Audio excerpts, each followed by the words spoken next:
Hi, this is Llyn Hunter, Llynhunter, and today I'm going to talk about this is a bit about conceptualizing and finishing off a drawing that I started, and I'm going to talk about a little bit what you can think about when you're doing certain things. I do visual puns. This particular pun is a Pup Tent, and I started doing the drawing very loosely. This is you can tell this is a dome tent, and I'm making the hood that goes out here is going to be a head of a dog, and I'm going to have just a flag up here for his tail, and there's going to be a pup sleeping here and a pup sleeping here. And this is what you might call, this is a preliminary for a painting. I'm going to do a painting with this one, but this is also a preliminary for painting. Now, what I'm doing right now is what I call ghosting back. I did this in pencil. When you're doing this on a computer, you could just, like, you do your drawing really rough and loose, and then you would take the opacity and pull the opacity down and then draw over the top of it. With traditional tools, this is a good way to do kind of the same thing that you would do with your computer. The two other tools that I'm going to be using on this is a Bick stick, just your standard Bick medium point pen, and I use a paper towel to occasionally wipe off the tip of it, because those marvelous blops you get when you're drawing with a ballpoint pen, you can easily get off if you have like a paper towel in your other hand and occasionally wipe them off. Or I always have like Post-its nearby, or sticky notes or what have you, to roll the ink away and then wipe it off. The other tool I'm using, this is a standard, just your mechanical pencil, just because sometimes it's easier just to have a pencil that you don't put into a pencil sharpener on a regular basis. This is a monograph pencil by Tombo, I believe. I like the weight of this particular, it's a mechanical pencil, and this is a 0.5 tip on that one. They come in different weights. I particularly like the 0.5, but we're going to just, I'm going to basically, we're going to do a little bit of inking on the original drawing here. And you see we've got the pencil line itself has been ghosted back. And then I clean him up. Now this particular piece, like I said, I do visual puns. And what a visual pun is, this is a pup tent. So when somebody looks at the visual pun, they're looking at an image, and there's something strange about the image when they look at it. Another one of my favorites that I did, if you see any of my logos, I have a catfish, and basically it is a fish with cat features. And what happens is when you are drawing, you're not in the verbal side of your head, you're more in the visual side of your head. So when somebody looks at a painting, they're using actually one side of their brain, or one part of their brain, that's more in the visual side of things, whereas language is in another part of your brain. And so when you show somebody a visual pun like this, they'll look at it at first and they'll go, that's a strange looking, I can see it's a tent, but it's got ears and it's got eyes and a big black nose. This will probably have a big black nose. And that's when they'll say, ah, pup tent. One of the visual puns that I did that is very difficult for a lot of people to see is a flywheel, because it'll be a fly in the shape of it's got a big wheel. And flywheels are used in a lot of mechanical things. A flywheel is found in most motors. And if you're not familiar with the way that motors work, you won't know that it's a flywheel right off the bat. Now this one is kind of like a preliminary. I'm doing it small. This is a 4x6 watercolor pad. I didn't talk about the substrate I'm using. This is Canson Montval watercolor block. It is 140 pounds or 300 grams. So it's a type of paper that is more or less like, it's almost cardboard. It's almost like a Bristol. It's very thick. And so when you paint on this particular type of watercolor paper, it won't buckle as much. But with all watercolor paper, you need, this has got glue around the edges in the pad, so it won't buckle when you put water on it. And then when it dries, it stretches the paper so that everything dries nice and crisp and flat. And it works best when you have, especially when you're using watercolor, to use a thick paper, because you get less buckling. And I usually use at least a 140-pound paper or 300-gram paper. It's, you know, it's 300 grams for Europeans and 140-pound for us Americans who can't get out of the British measuring system. That's the thing that cracks me up. The Brits, they went to the metric system, and we've got to stick doing the British system, which is actually really weird. But that's the way things are these days. But anyways, as you can see, we're going along with our Pup Tent here. But what I'm doing with this one, this is going to be the beginnings for, actually, I want to do more complicated and intricate 9x12 piece. This is almost like this is my thumbnail, or how shall I say, it's a preliminary for the bigger piece, because there are certain things in here that, I mean, I did this really quick, the rough drawing on this morning. You can tell I'm not being absolutely terribly concerned on the drawing on this one. I'm more less exploring with ideas. And I was thinking I would really like this tent. I mean, the Pup Tent, the proportions are good enough, but they're not really where I want to be.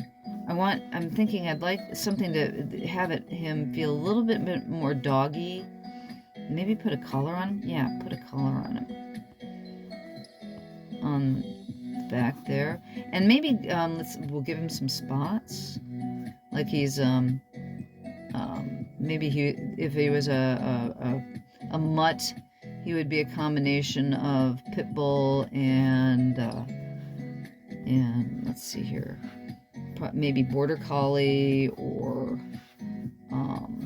maybe he'd be a combination of a basset hound and a pit bull. Boy, I don't know what that would look like. A basset hound and a pit bull. But anyways, of course, the telephone rings. And